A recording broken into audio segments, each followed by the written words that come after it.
शांतम्मा मर गई। मिसेज मेहता का बेटा पप्पू अभी अभी अनु को यह खबर सुनाकर गया था।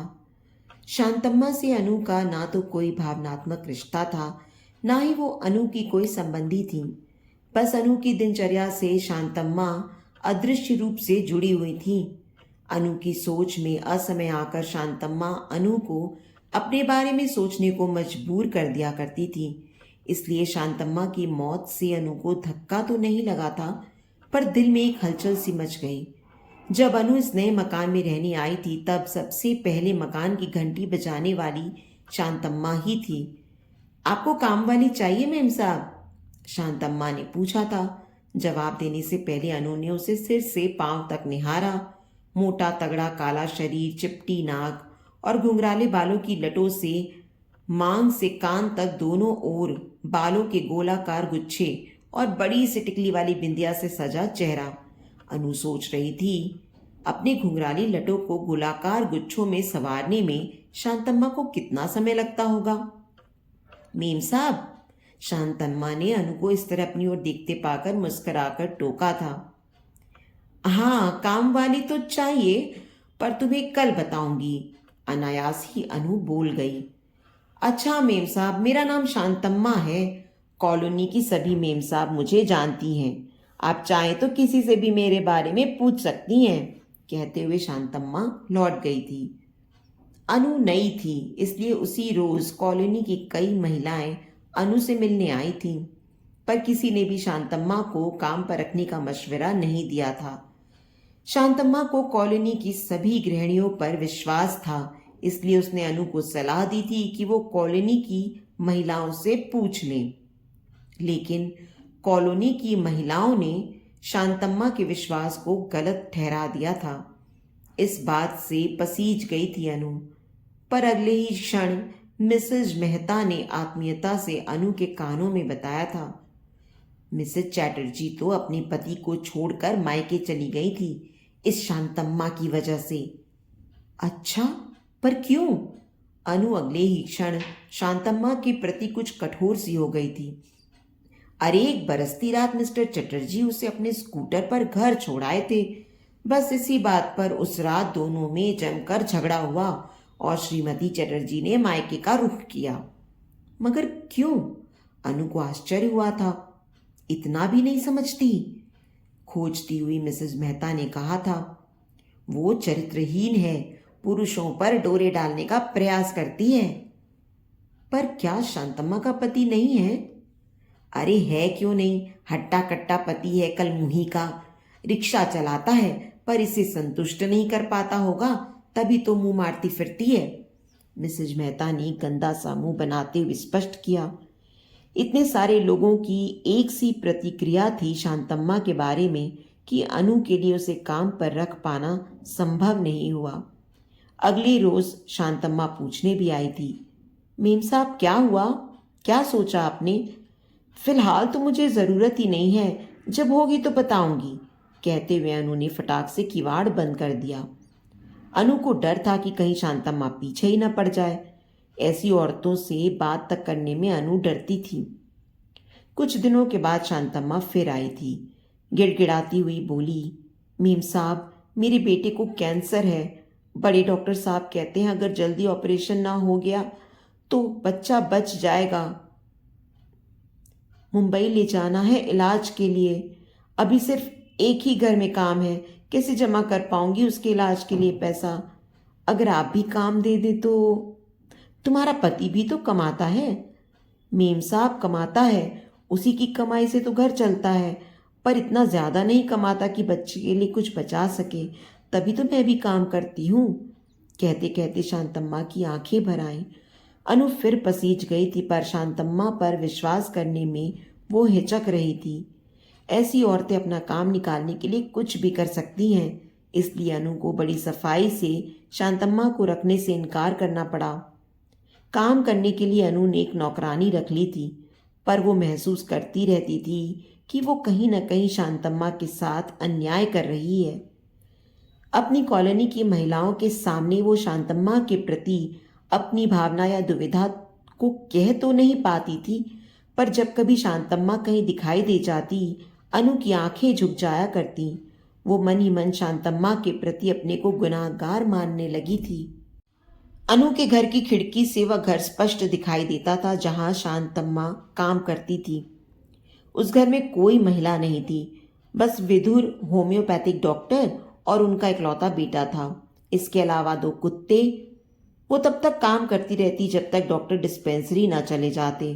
अनु न चाहकर भी कई बार पर्दा खिसकाकर डॉक्टर के घर झांकती रहती। पता नहीं शांतम्मा के क्रियाकलापों में उसे क्या दिलचस्पी थी कि वो अपने आप को रोक नहीं पाती थी। अनु हर रोज यह प्रयास करती कि शांतम्मा की एक झलक उसे दिख जाए। शांतम्मा कभी डॉक्टर साहब के बगीचे में पानी डालते हुए, कभी कुत्तों को नहलाते हुए, तो कभी डॉक्टर के बेटे का हाथ पकड़कर उसे बस स्टॉप की ओर ले जाते नजर आती। अनु ने महसूस किया था कि डॉक्टर साहब की नज़र हर वक्त शांतम्मा के उन पुष्ट टांगों पर टिकी रहती थी, जो साड़ी को ऊपर खींचकर खोसने से स्पष्ट दिखाई पड़ता था। अनु को कई बार लगता था कि शांतम्मा का डॉक्टर साहब के साथ कोई ऐसा रिश्ता है जिसे संदेहास्पद कहा जा सके। एक दिन डॉक्टर साहब और शांतम्मा को ऊंची आवाज में बात करते सुनकर अनु दौड़ती हुई खिड़की पर आई थी। देखा डॉक्टर साहब पेड़ पौधों को सींच रहे थे और शांतम्मा सीढ़ियों पर बैठी सुबक रही थी। डॉक्टर साहब जोर जोर से कह रहे थे, तुम्हारे बेटे की दवाई इतनी सस्ती तो नहीं कि उसे ऐसे ही दे दे। जितना काम तुम करती हो उससे तो दवाई के पैसे वसूल नहीं होते। रात का खाना बनाने को आ जाया करो, तभी दवाई के पैसे वसूल होंगे, वरना मैं दवाइयाँ नहीं दे सकता, सोच लो। मेरे आदमी का गुस्सा तो आप जानते ही हो डॉक्टर साहब।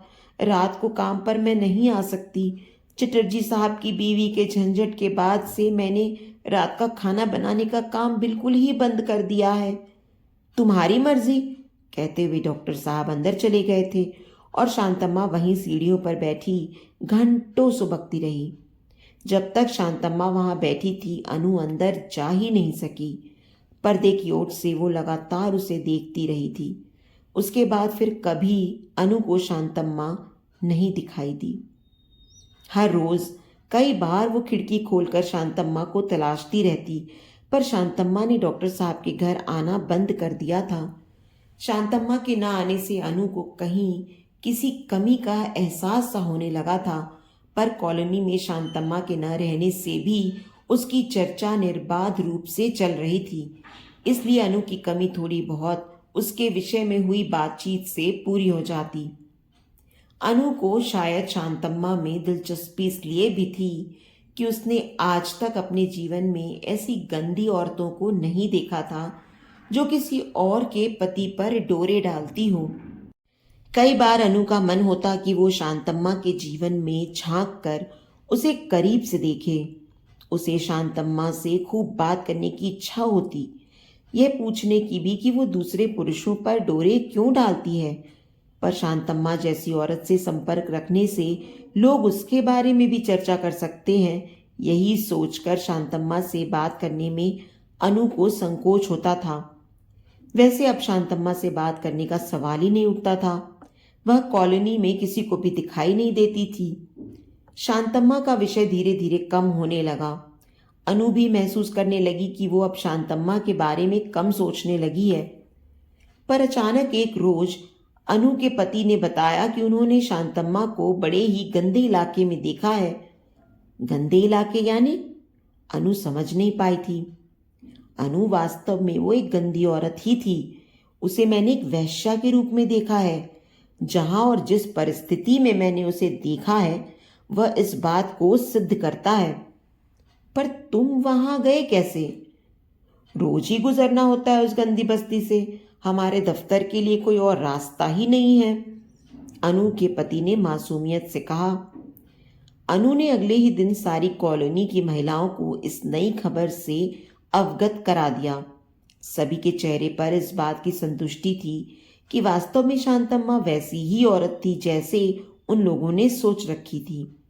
कभी कभार अनु को भी लगता था कि कहीं शांतम्मा के बारे में गलत बातें करके वो कोई पाप तो नहीं कर रही, पर अब उसे भी इस भय से मुक्ति मिल गई थी।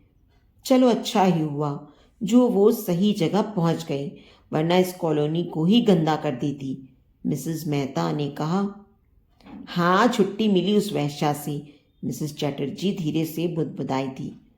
शांतम्मा का चरित्र सत्यापन होने के बाद कुछ दिनों तक तो उसका विषय जोर शोर से इनके बातचीत का विषय बना रहा, पर धीरे धीरे कम हो गया। पर आज अचानक शांतम्मा के न रहने की खबर ने अनु को विचलित सा कर दिया। अप्रत्यक्ष रूप से अनु के जीवन में शामिल रही शांतम्मा के न रहने से उसे एक खालीपन का एहसास होने लगा। शांतम्मा के अंतिम दर्शन के लिए जाने को अनु तत्पर उठी। मिसेज मेहता को किसी तरह मनाकर अनु ने साथ लिया और शांतम्मा के घर चल दी। घर के आसपास लोगों का जमघट था। झोपड़े के बाहर शांतम्मा का शव बिना कफन के पड़ा था। सिरहाने उसका पति बैठा सुबक रहा था। मिसेज मेहता और अनु को सब सामने पाकर वो खड़ा हो गया। ये हुआ कैसे? मिसेज मेहता चेहरे पर ढेर सारे शोक भावों को दर्शाते हुए पूछ बैठी। मेम साहब, इसके बुरे काम के कारण मैं तो अलग रहने लगा था।